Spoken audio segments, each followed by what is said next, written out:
지금 일본은 충격에 휩싸였습니다. 독도 작전의 핵심 설계자였던 자위대 장성이 기자회견장에 나타나 손녀를 살리기 위해 한국으로 간다고 공개 선언했기 때문입니다. 일본 최고 병원들이 포기한 치명적 심장질환. 그 절망의 끝에서 마지막 희망으로 떠오른 나라는 놀랍게도 대한민국이었습니다. 그리고 저는 그 장성의 딸이자 손녀의 상태를 가장 먼저 알아본 심장내과 전문의 이시카와 메구미입니다. 지금부터 일본 군부를 뒤흔들고 한 가문의 운명을 뒤집은 충격적인 이야기. 그럼 지금부터 충격적인 사연을 시작하겠습니다. 그 전에 구독과 좋아요를 눌러주시면 이 영상이 일본의 일파만파 퍼지게 됩니다. 그리고 한국 의료진을 언제나 응원하신다면 대한민국 최고라고 댓글로 남겨주세요. 또 어디서 듣고 계신지도 알려주세요. 우리 대한국민은 하나로 연결됩니다. 그럼 사연 바로 시작합니다. 저는 도쿄 국립심장센터에서 12년째 일하고 있습니다. 심장내과 전문이죠. 36살에 과장이 됐으니까 나름 인정받는 편이었어요. 그날도 평범한 수요일 오후였습니다. 중환자실 회의가 끝나갈 무렵 제 휴대폰이 울렸습니다. 응급실이었어요. 간호사의 목소리가 떨리고 있었죠. 메구미 선생님, 지금 당장 내려오셔야 합니다. 6세 여아 급성 심근 붕괴 의심 환자인데요. 보호자가 선생님을 찾고 있어요. 심장이 철렁했습니다. 저는 계단으로 뛰어 내려갔어요. 응급실 문을 열었을 때 제일 먼저 본 건 울고 있는 언니였습니다. 그리고 침대 위엔 유나가 있었죠. 제 조카였어요. 산소 마스크를 쓴 유나의 작은 가슴이 불규칙하게 오르내리고 있었습니다. 모니터 심전도 파형이 정상이 아니었어요. 응급실 의사가 설명했죠. 유치원에서 쓰러졌고 트로포닐 수치가 비정상이라고요. 저는 즉시 심장 초음파를 지시했습니다. 결과를 보는 순간 숨이 막혔어요. 좌심실 벽이 비정상적으로 두꺼웠고 심박 출률은 30%밖에 안 됐습니다. 정상 아동이라면 60은 돼야 하는데요. 유전자 검사와 MRI를 추가했습니다. 그리고 중환자실 입원을 지시했죠. 바로 그때 복도 끝에서 아버지가 나타났습니다. 해상자위대 1등의 좌인 아버지는 군복을 입고 있었어요. 오늘 이 건물 15층에서 독도 작전 브리핑이 있다고 했었죠. 아버지는 유나를 보고 얼굴이 새하얘졌습니다. 손녀였으니까요. 주말마다 공원에 데리고 가던 할아버지였으니까요. 이틀이 지났습니다. 유전자 검사 결과가 나왔어요. 회의실엔 11명의 전문의가 모였습니다. 스크린에 띄워진 진단명을 보는 순간 심장이 내려앉았죠. 유전성 비후성 심근증. 극히 드문 변이형이었습니다. 일본 내 보고된 사례가 단 3건뿐이었고요.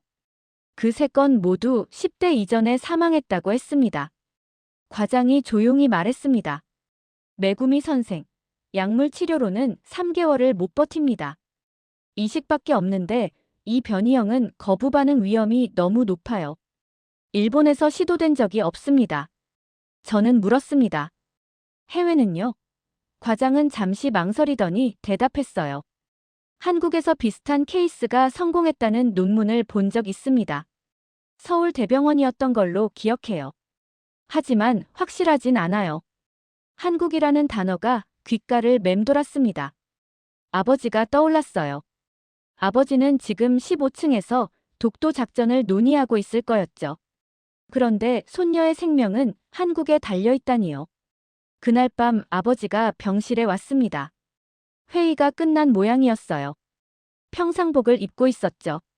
아버지는 유나 옆에 오래 서 있었습니다. 그리고 물었어요. 방법이 있어? 저는 대답했습니다. 한국에 가면 있을지도 몰라요. 아버지의 표정이 굳었습니다. 다음 날 아침 저는 아버지를 따로 불렀습니다. 병원 옆 작은 카페였어요. 아버지는 커피를 앞에 놓고 한참 말이 없었죠. 저는 먼저 입을 열었습니다. 일본에서는 불가능해요. 저는 단언했어요. 의료인으로서 확신했습니다. 이 변이형은 일본에 데이터가 없어요. 시도조차 할 수 없어요. 하지만 한국 서울대병원엔 비슷한 케이스 수술 기록이 있어요. 아버지가 고개를 들었습니다. 확실한 거야?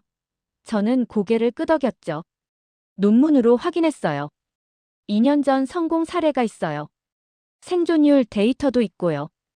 유나한테는 그게 유일한 기회예요. 아버지는 한참을 침묵했습니다. 그리고 말했어요. 지금 방위성이 독도 작전을 최종 검토 중이야. 내가 주 브리핑 담당이고. 저는 차갑게 대답했습니다. 그게 유나보다 중요해요? 아버지의 얼굴이 굳었습니다. 하지만 저는 물러서지 않았어요. 국가가 중요한 건 알아요. 하지만 지금 유나는 3개월이 없어요. 아버지, 선택해야 해요. 바로 그때 아버지 휴대폰이 울렸습니다. 화면엔 방위성 차관이라고 떠 있었어요. 아버지는 전화를 받았죠. 저는 옆에서 들을 수 있었습니다. 차관의 목소리가 냉랭했습니다. 야마모토 1등 해자, 내일 최종 브리핑입니다. 참석 가능하죠? 아버지는 대답하지 못했어요. 차관이 다그쳤죠. 개인 사정은 이해합니다만 국가 임무가 우선입니다. 저는 참을 수 없었습니다. 아버지 손에서 전화기를 빼앗았어요. 그리고 말했습니다. 여기는 야마모토 1등 해좌의 딸 메구미입니다. 심장내과 전문의예요. 지금 환자는 제 조카이고 3개월 시한부예요. 차관이 당황한 목소리로 물었습니다. 뭐 하는 겁니까? 저는 차분하게 대답했어요. 질문 하나 드리겠습니다. 국가가 6살 아이 생명을 대신 책임질 수 있습니까? 침묵이 흘렀습니다. 저는 계속 말했죠. 한국에 가면 살 수 있어요. 일본에 있으면 죽어요. 의학적 판단입니다. 차관님, 그래도 아버지를 붙잡으시겠습니까? 전화가 끊어졌습니다. 아버지는 멍하니 저를 바라봤어요. 메구미, 넌 저는 눈물이 났습니다. 아버지, 전 의사예요. 환자를 살리는 게 제 일이에요. 유나도 제 환자예요. 그날 밤 아버지는 서재에 틀어박혔습니다. 새벽 4시까지 불이 꺼지지 않았어요. 아침에 나온 아버지는 눈이 충혈돼 있었죠. 손에는 서류 한 장이 들려 있었습니다. 사표였습니다. 아버지가 조용히 말했어요. 유나 데리고 한국 가자. 저는 믿을 수 없었습니다. 30년 군인 생활을 한 아버지가 사표를 쓰다니요. 이틀 뒤 우리는 하네다 공항에 있었습니다. 유나는 휠체어에 앉아 있었고요. 의료진이 동행했어요. 아버지는 평생 입던 군복 대신 평상복을 입고 있었죠. 탑승 직전 아버지가 제게 말했습니다. 메구미, 내가 평생 지킨 게 국가였어. 하지만 국가보다 먼저 지켜야 할 게 있더구나. 저는 아버지 손을 꼭 잡았습니다. 비행기가 이륙했습니다. 창밖으로 도쿄가 멀어지고 있었어요. 아버지는 창밖을 보며 조용히 눈을 감았습니다. 우리는 한국으로 가고 있었습니다. 비행기가 이륙한 지 40분쯤 지났을 때였습니다. 유나의 산소 포화도 알람이 울렸어요. 저는 즉시 모니터를 확인했죠. 98에서 92로 떨어지고 있었습니다. 괜찮아, 유나. 저는 조카의 손을 잡았어요. 하지만 유나의 호흡이 거칠어지고 있었습니다. 얕고 빠른 호흡이었죠. 좋지 않은 신호였어요. 언니가 다급하게 물었습니다. 메구미, 왜 이래? 저는 침착하게 대답했어요. 기압 변화 때문이에요. 괜찮을 거예요. 하지만 속으로는 불안했습니다. 이건 단순한 기압 문제가 아니었어요. 10분 뒤 유나의 눈이 풀렸습니다. 산소 포화도는 85까지 떨어졌어요. 승무원을 불렀습니다. 산소통 가져와 주세요. 지금 당장요. 승무원이 뛰어갔죠. 그때 유나가 경련을 일으키기 시작했습니다. 작은 몸이 떨리고 있었어요. 기도 폐쇄가 올 수 있었습니다. 저는 유나의 턱을 들어 기도를 확보했죠. 하지만 호흡이 약해지고 있었어요. 산소통이 도착했습니다. 저는 마스크를 유나 얼굴에 댔어요. 유량을 최대로 올렸죠. 하지만 산소 포화도는 여전히 80 아래였습니다. 호흡수가 줄어들고 있었어요. 분당 12회, 8회, 4회. 여기서 멈추면 끝이다. 저는 속으로 울먹였습니다. 심폐소생술을 시작해야 하나? 기내에서 아버지가 제 어깨를 잡았어요. 메구미, 뭐 해야 해? 저는 대답할 수 없었습니다. 바로 그때였습니다. 뒤쪽 좌석에서 한국어가 들렸어요. 실례합니다. 제가 의사입니다. 남자 목소리였죠. 저는 고개를 돌렸습니다. 30대 후반으로 보이는 남자가 다가오고 있었습니다. 승무원에게 뭔가 말하더니 저에게 물었어요. 저는 응급의학과 전문의입니다. 도와드릴까요? 한국어였지만 저는 알아들었습니다. 저는 영어로 대답했어요. Yes, please. 6 years old. 카디악 크라이시스. 그는 즉시 상황을 파악하더니 유나의 목 옆 경동맥을 짚었습니다. 그리고 산소 유량계를 확인했죠. 너무 높습니다. 그가 한국어로 말했어요. 저는 당황했습니다.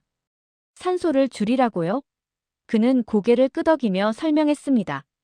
급격한 산소 증가가 오히려 호흡 드라이브를 억제할 수 있어요. 천천히 올려야 합니다. 그는 산소 유량을 절반으로 줄였습니다.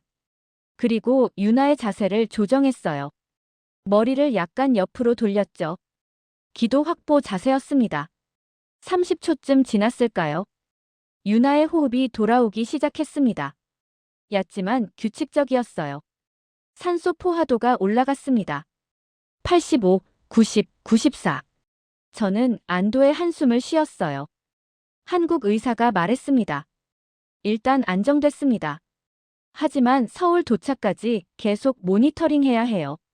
저는 고개를 끄덕였죠. 감사합니다. 정말 감사합니다. 그는 옆자리에 앉으며 물었습니다. 서울대병원 가시나요? 저는 놀라서 대답했어요. 어떻게 아셨어요?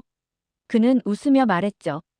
이 케이스라면 한국에선 서울대병원밖에 없어요.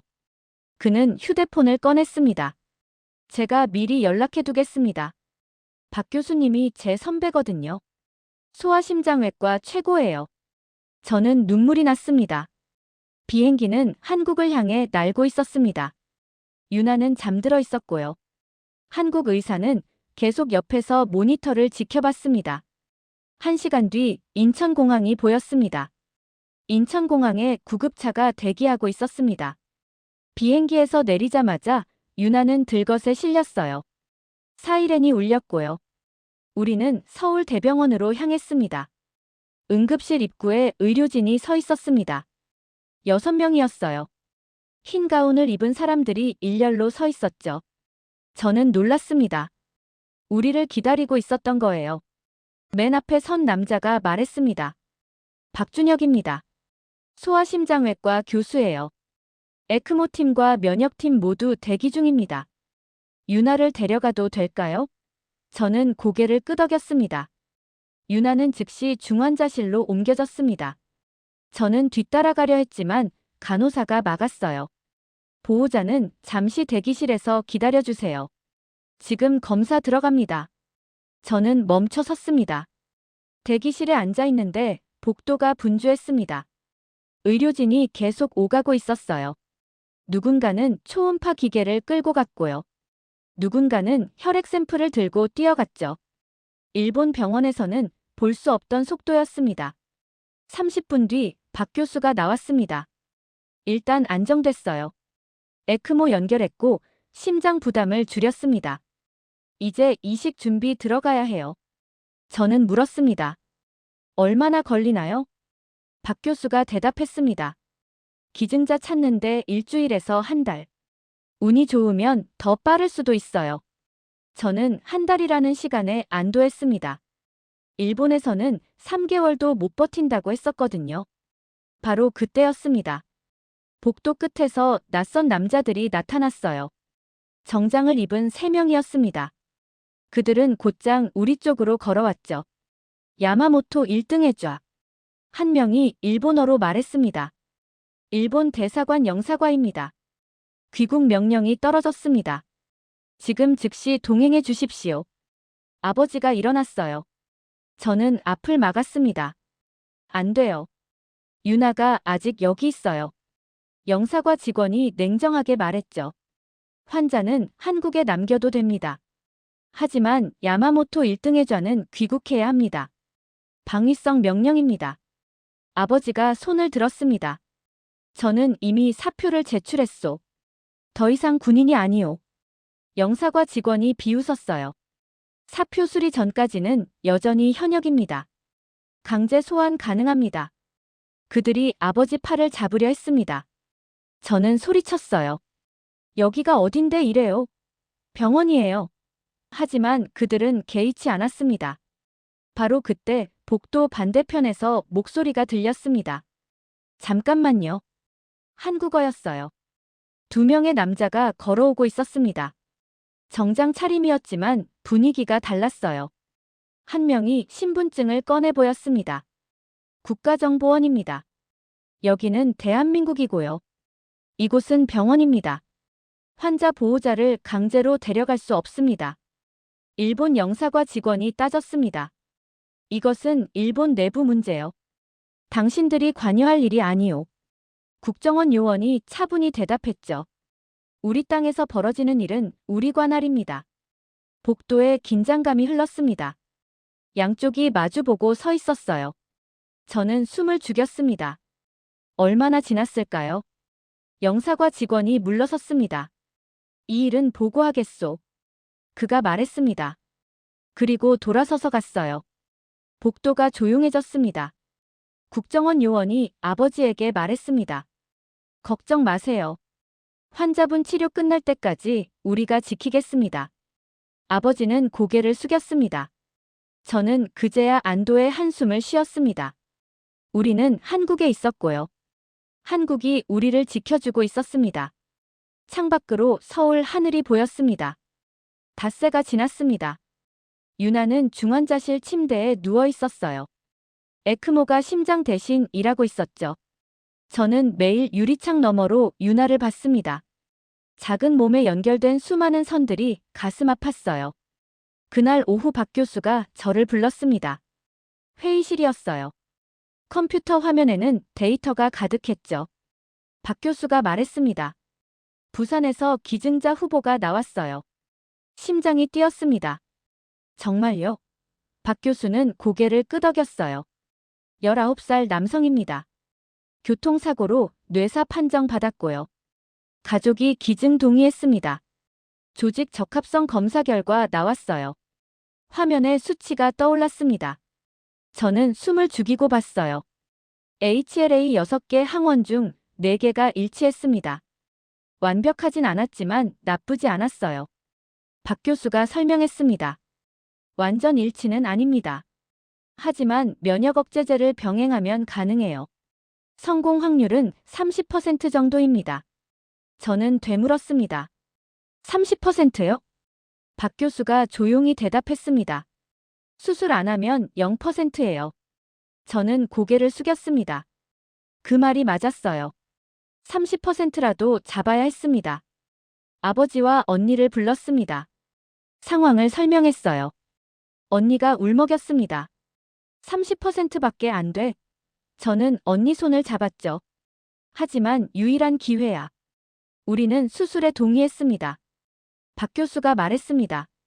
모레 새벽 6시에 시작합니다. 부산에서 심장이 도착하는 시간이에요.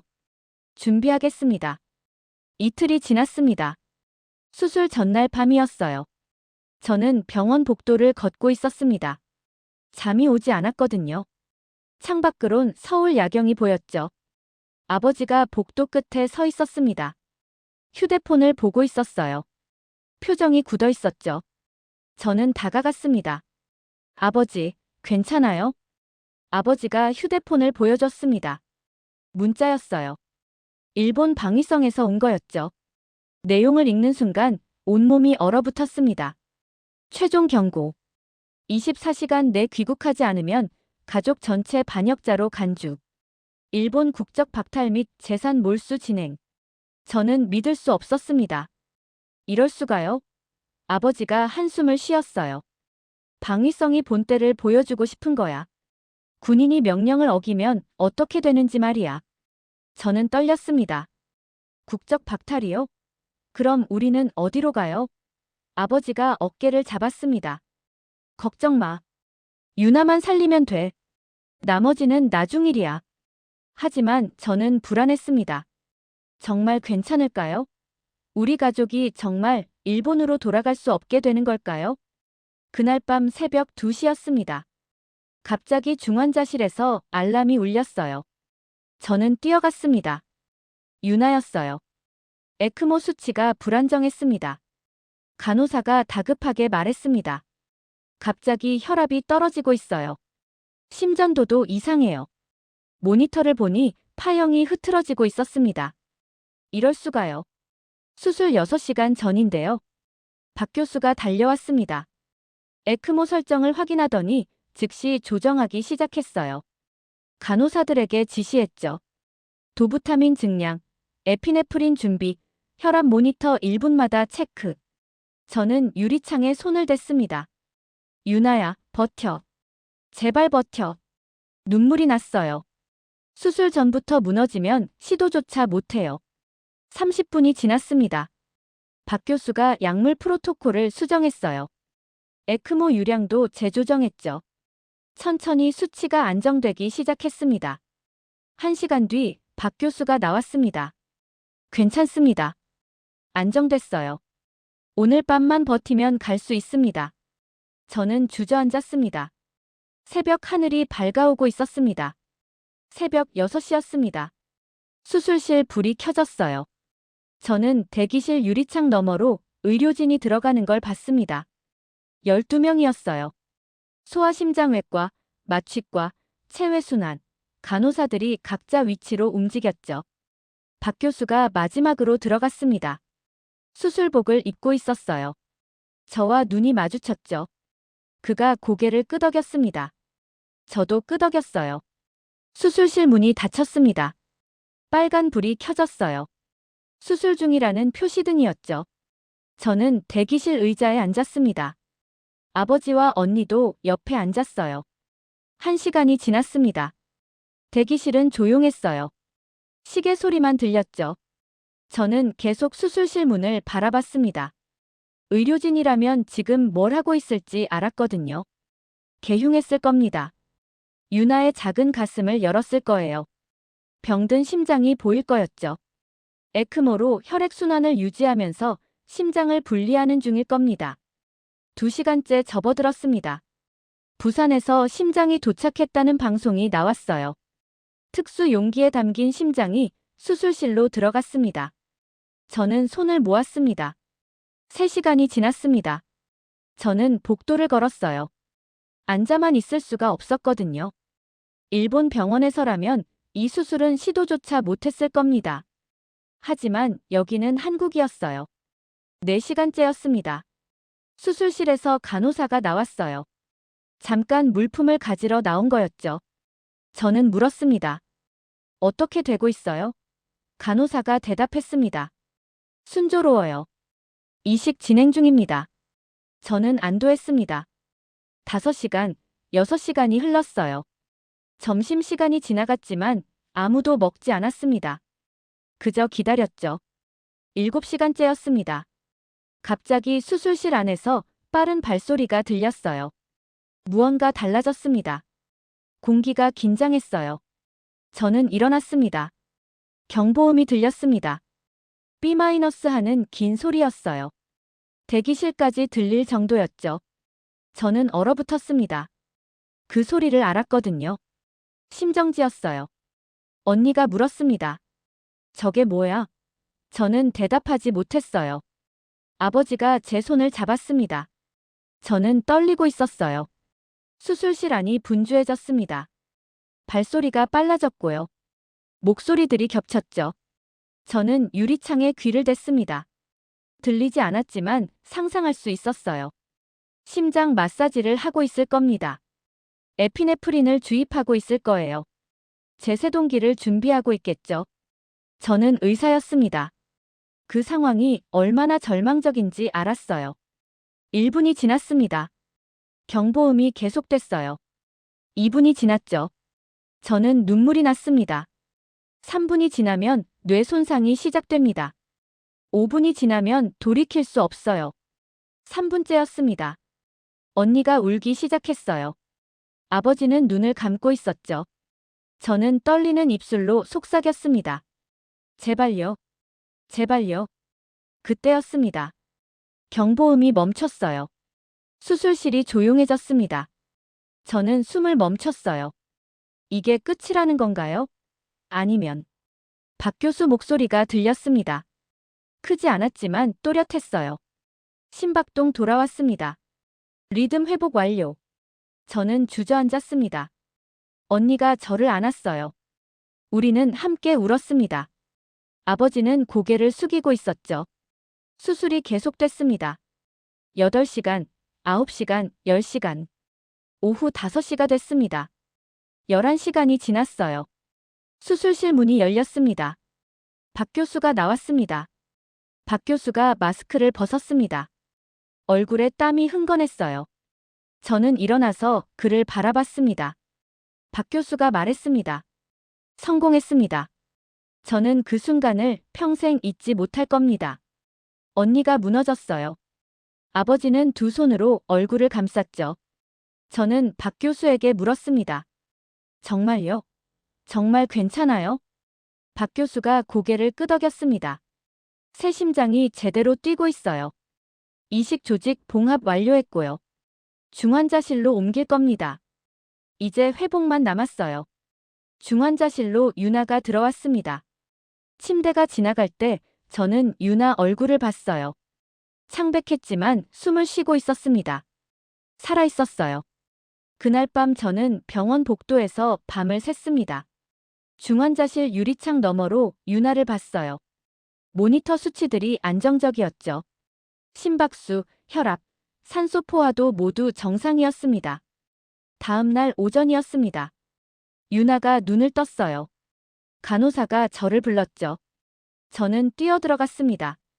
유나의 눈이 저를 보고 있었어요. 이모 유나가 작은 목소리로 불렀습니다. 저는 유나 손을 잡았어요. 눈물이 났습니다. 그래, 유나야. 이모 여기 있어. 유나가 물었습니다. 여기가 어디야? 저는 웃으며 대답했어요. 한국이야. 서울이야. 유나는 고개를 끄덕이고 다시 눈을 감았습니다. 평화로운 얼굴이었어요. 오후에 아버지 휴대폰이 울렸습니다. 일본 방위성이었어요. 아버지는 복도로 나가서 전화를 받았습니다. 10분 뒤 돌아온 아버지 얼굴은 담담했어요. 파면 통보였습니다. 아버지가 조용히 말했어요. 30년 군인 생활이 끝났어. 저는 미안했습니다. 쟤 때문에 아버지가 제 말을 끊었어요. 미안할 거 없어. 아버지가 말했습니다. 유나가 살았잖아. 그걸로 됐어. 사흘이 지났습니다. 유나는 점점 좋아지고 있었어요. 에크모를 뗐고요. 스스로 호흡하고 있었죠. 회복 속도가 빨랐습니다. 그날 저녁이었습니다. 병실 TV에서 뉴스가 나오고 있었어요. 일본 뉴스 채널이었죠. 저는 무심코 보고 있었습니다. 그런데 자막이 눈에 들어왔습니다. 일본 방위성, 독도 관련 전략 문건 전면 폐기. 저는 화면을 뚫어져라 봤어요. 앵커가 설명하고 있었습니다. 방위성은 오늘 독도 인근 해역 작전 계획을 전면 백지화한다고 발표했습니다. 방위성 관계자는 동아시아 안정을 위한 결정이라고 밝혔으나 내부에선 야마모토 전 1등 해좌 사건의 여파라는 분석이 나오고 있습니다. 저는 얼어붙었습니다. 아버지를 봤어요. 아버지도 TV를 보고 있었죠. 언니가 물었습니다. 무슨 뜻이야? 저는 천천히 이해하기 시작했습니다. 군인이 손녀를 살리기 위해 명령을 거부하고 한국으로 왔다는 것. 그 손녀를 한국이 살렸다는 것. 이 이야기가 일본 내부를 뒤흔들었던 거예요. 방위성은 더 이상 독도 작전을 밀어붙일 수 없었을 겁니다. 여론이 돌아섰을 거예요. 한국이 일본 군인의 손녀를 살렸는데 어떻게 한국을 공격하겠습니까? 저는 창밖을 봤습니다. 서울 하늘이 보였어요. 이 나라가 유나를 살렸습니다. 그리고 그 하나의 생명이 전쟁을 막았어요. 아버지가 말했습니다. 결국 생명이 이긴 거구나. 저는 고개를 끄덕였습니다. 유나가 침대에서 잠들어 있었습니다. 평온한 얼굴이었어요. 새 심장이 규칙적으로 뛰고 있었죠. 우리는 한국에서 살아남았습니다. 석 달이 지났습니다. 우리는 서울 마포구의 작은 아파트를 얻었어요. 2층짜리 빌라였죠. 한국 정부가 장기 체류 비자를 내줬습니다. 인도적 사유였어요. 유나는 매주 병원에 다녔습니다. 정기 검진이었죠. 거부 반응 검사, 심장 초음파, 혈액 검사. 모든 수치가 정상이었어요. 박 교수는 매번 말했습니다. 완벽해요. 이대로만 가면 돼요. 저는 서울대병원에 자리를 얻었습니다. 임상 펠로우였어요. 한국 의료 시스템을 배우고 싶었거든요. 아버지는 집에서 한국어를 공부했죠. 쉽지 않았지만 포기하지 않았어요. 유나는 근처 초등학교 준비반에 다니기 시작했습니다. 한국어를 배웠어요. 처음엔 어려워했지만 아이들은 빨랐죠. 한 달 만에 간단한 인사를 할 수 있었습니다. 봄이 왔습니다. 어느 토요일 오후였어요. 우리는 한강공원에 나갔습니다. 벚꽃이 만개했다는 뉴스를 봤거든요. 유나가 가고 싶다고 했어요. 한강변은 사람들로 가득했습니다. 가족들, 연인들, 친구들이 돗자리를 깔고 앉아 있었어요. 벚꽃이 바람에 흩날리고 있었죠. 분홍빛 눈송이 같았습니다. 유나가 제 손을 잡고 걸었습니다. 건강해진 얼굴이었어요. 뺨에 홍조가 돌았고요. 웃음소리가 맑았죠. 저는 가슴이 뭉클했습니다. 강물이 흐르고 있었습니다. 천천히 유유히 흘러가고 있었어요. 유나가 강을 보며 물었습니다. 이모, 이 강 이름이 뭐야? 한강이야. 저는 대답했어요. 서울을 흐르는 강이야. 유나가 고개를 끄덕이더니 다시 물었습니다. 이모, 한국은 정말 사람을 살리는 나라야. 저는 멈춰 섰습니다. 유나를 봤어요. 유나는 진지한 얼굴로 저를 바라보고 있었죠. 저는 무릎을 꿇고 유나와 눈높이를 맞췄습니다. 그래. 저는 조용히 대답했어요. 그리고 우리 가족도 여기서 다시 살 거야. 유나가 웃었습니다. 그럼 나도 한국 사람이 되는 거야? 저는 유나를 안았습니다. 벚꽃잎이 흩날렸습니다. 유나 머리 위로, 제 어깨 위로, 아버지와 언니 주변으로 꽃잎들이 내려앉았어요. 봄바람이 불었죠. 유나가 제 품에서 빠져나와 앞으로 뛰어갔습니다. 언니를 향해 달려가고 있었어요. 건강한 아이의 뒷모습이었습니다. 새 심장이 힘차게 뛰고 있을 거였죠. 저는 한강을 바라봤습니다. 강 너머로 서울 하늘이 펼쳐져 있었어요. 1년 전만 해도 저는 독도 작전 지도를 보고 있었습니다. 아버지의 브리핑 자료였죠. 하지만 지금 제가 보는 건 한국 하늘이었습니다. 우리를 살린 나라의 하늘이었어요. 저는 속삭였습니다. 여기가 우리를 살린 나라다. 아버지가 옆으로 왔습니다. 같이 하늘을 봤어요. 아버지가 말했습니다. 메구미, 잘한 거지. 저는 고개를 끄덕였어요. 네, 아버지. 우리 잘했어요. 한강은 계속 흐르고 있었습니다. 수천 년을 흘러온 강이었죠. 멈추지 않고 흐르는 강이었어요. 우리의 새 삶도 그렇게 흐를 거였습니다. 벚꽃잎 하나가 제 손바닥에 떨어졌습니다. 저는 그 꽃잎을 오래 바라봤어요. 그리고 바람에 날려보냈습니다. 여러분은 언제 한국이 자랑스러우셨나요? 댓글로 나눠주세요. 좋아요와 구독 부탁드립니다.